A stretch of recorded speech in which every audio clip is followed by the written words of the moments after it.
Gamelan subuh dari kontrakan ijo. Kisah misteri di balik suara gamelan yang tak pernah diputar oleh siapapun. Kontrakan ijo di sudut gang kecil. 5 mahasiswa begadang, dikelilingi laptop, kabel kusut, dan buku catatan. Malam hening, hanya suara kipas angin dan ketikan di laptop yang terdengar. Reza dan Bagas larut dalam tugas kuliah. Mata lelah menatap kertas berserakan di lantai. Angin tak terasa berembus. Suasana sunyi menekan. Gilang asyik bermain HP di sudut ruangan. Cahaya layar memantul di wajahnya. Di dekatnya, Dika serius mengetik tugas. Suasana menggantung, seakan waktu enggan bergerak. Pukul 3 pagi. Arif berdiri sambil meregangkan badan. Lalu mengajak ke warkop Pak Jo, Warjo sebutannya. Tanpa banyak kode, yang lain ikut bersiap. Lapar dan kantuk bercampur, membuat mereka beranjak. Mereka menyusuri gang sempit yang remang. Arif berjalan paling depan, langkah santai tapi pasti. Di belakangnya, Reza mengekor sambil menguap. Angin dini hari menusuk, membuat bulu kuduk ikut meremang. Dika dan Bagas menyusul di belakang. Langkah mereka melambat saat suasana terasa mencekam. Sunyi merayap di gang sempit. Tiba-tiba, suara Gilang terdengar dari belakang memanggil dengan nada aneh. Bagas spontan menoleh ke arah Gilang yang tertinggal di belakang. Nafas Gilang terengah, wajahnya pucat. Dengan suara nyaris berbisik, ia berkata, "Kayaknya ada yang ngikutin kita dari tadi." Arif dan Reza tiba lebih dulu di Warjo. Mereka duduk di pojok, memesan mie instan dan kopi. Sambil menunggu 3 temannya, mata mereka sesekali melirik ke gang gelap yang barusan mereka lewati. Tak lama, Dika dan Bagas tiba di Warjo bersama Gilang yang masih gelisah. Kabut dini hari cukup pekat malam itu, tak seperti biasanya. Udara terasa lebih berat, seolah ada yang ikut duduk bersama mereka. Dengan wajah panik, Gilang bergegas masuk ke Warjo. Nafasnya belum teratur saat memesan mie instan pada Pak Jo. Matanya terus melirik keluar, seolah takut sesuatu tiba-tiba menyusul dari balik kabut. Dengan tatapan tajam, Arif melirik ke Bagas. Suaranya pelan, nyaris berbisik. "Tadi Gilang ngomong apa, Gas?" Bagas menunduk sebentar, lalu menjawab lirih. Katanya, "Ada yang ngikutin kita dari geng." Arif duduk terdiam, mengunyah cemilan tanpa suara. Pikirannya masih tertinggal di gang sempit tadi. Sementara Bagas berdiri pelan, mengambil sendiri kopi panas buatan Pak Yo dengan tangan sedikit gemetar. Reza dan Dika yang tak sengaja mendengarkan pembicaraan Bagas dan Arif, langsung terdiam.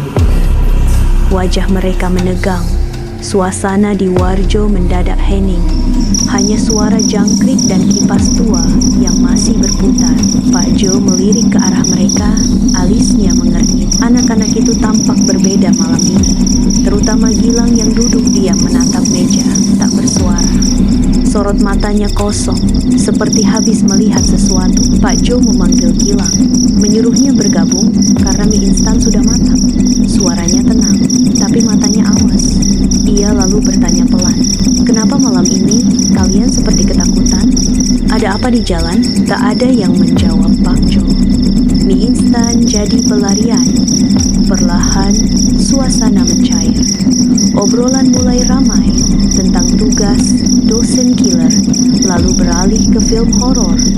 Tawa muncul, tapi sesekali mata tetap melirik keluar. Obrolan makin liar hingga salah satu dari mereka menyebut film horor yang sempat viral tentang kuliah kerja nyata di desa terpencil. Katanya, musik gamelannya bisa ikut terbawa ke mimpi. Suasana diam. Sekitar pukul 4:10 dini hari. Mereka meninggalkan Warjo. Jalanan sunyi, lampu gang mulai redup. Hanya suara langkah kaki terdengar, berpadu desir angin yang dingin. Bagas dan Arif berjalan paling depan, mata waspada. Gilang dan Dika berjalan beriringan di tengah kabut tipis. Sesekali mereka menoleh ke belakang, seolah memastikan tak ada yang mengikuti. Langkah mereka pelan, hati gelisah, tanpa alasan yang jelas. Reza berjalan di belakang Gilang, gamang tanpa sebab. Di telinganya terdengar langkah tambahan, seirama tapi tak berasal dari mereka. Saat menoleh, hanya gang kosong yang menyambut, tak ada siapapun. Sampai di kontrakan, adzan subuh terdengar sayup dari masjid ujung gang. Reza dan Bagas bangkit pelan, mengambil air wudhu. Sementara yang lain masih lelah langsung kembali ke kamar.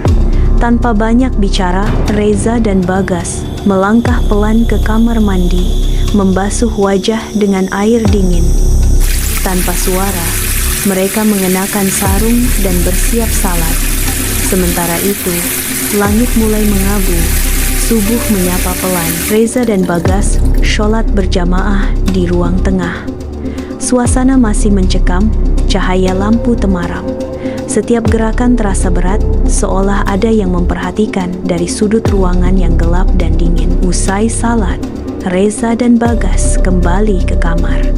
Mereka sempat mengobrol pelan, membahas tugas dan kejadian di Warjo. Tapi rasa kantuk perlahan menguasai.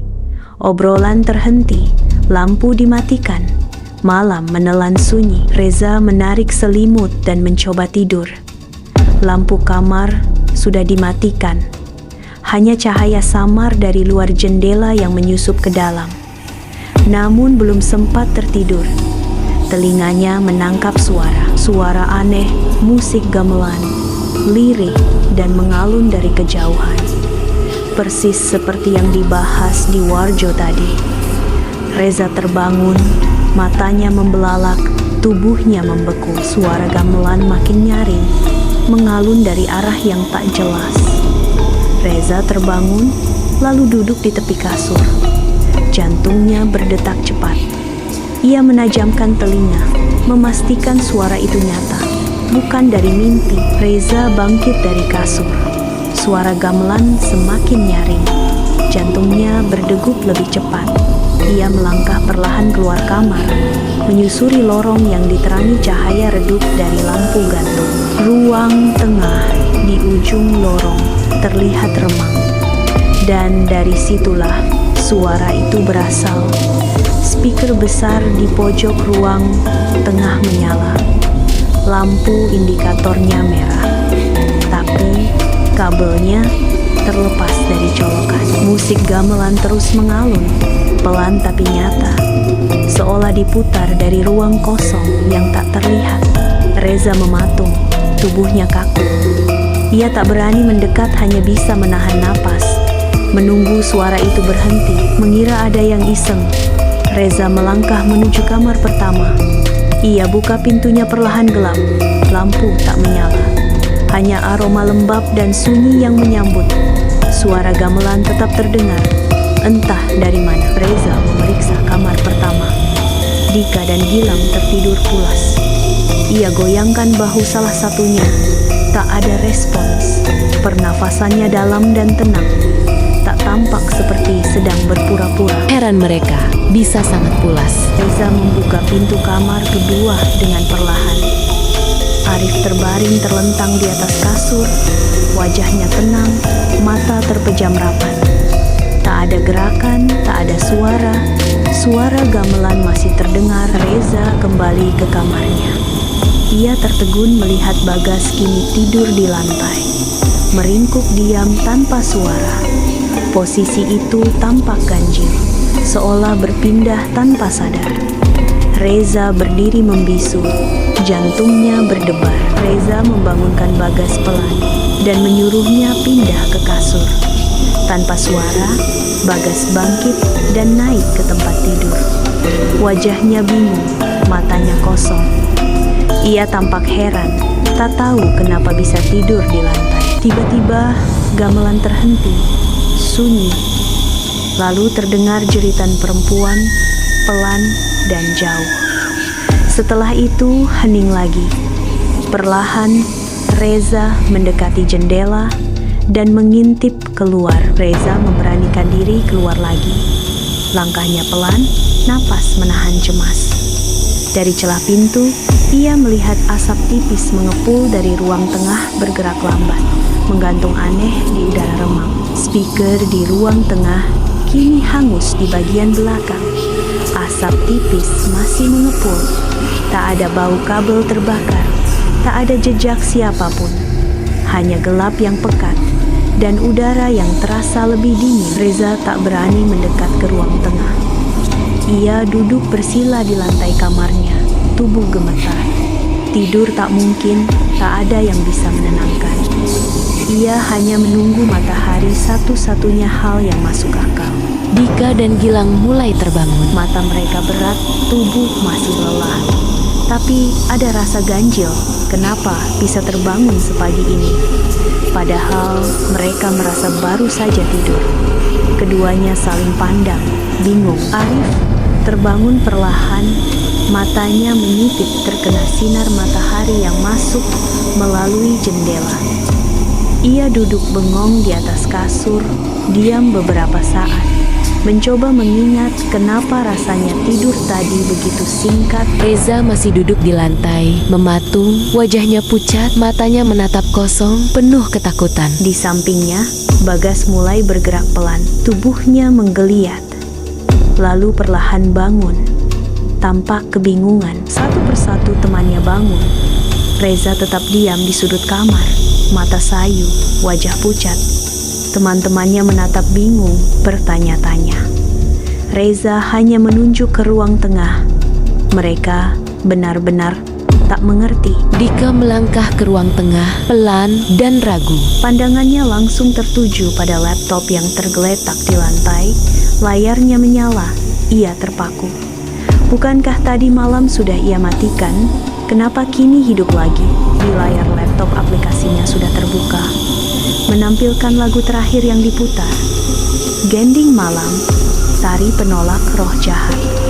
Jam tertera 4:27 pagi, tak tersambung ke speaker.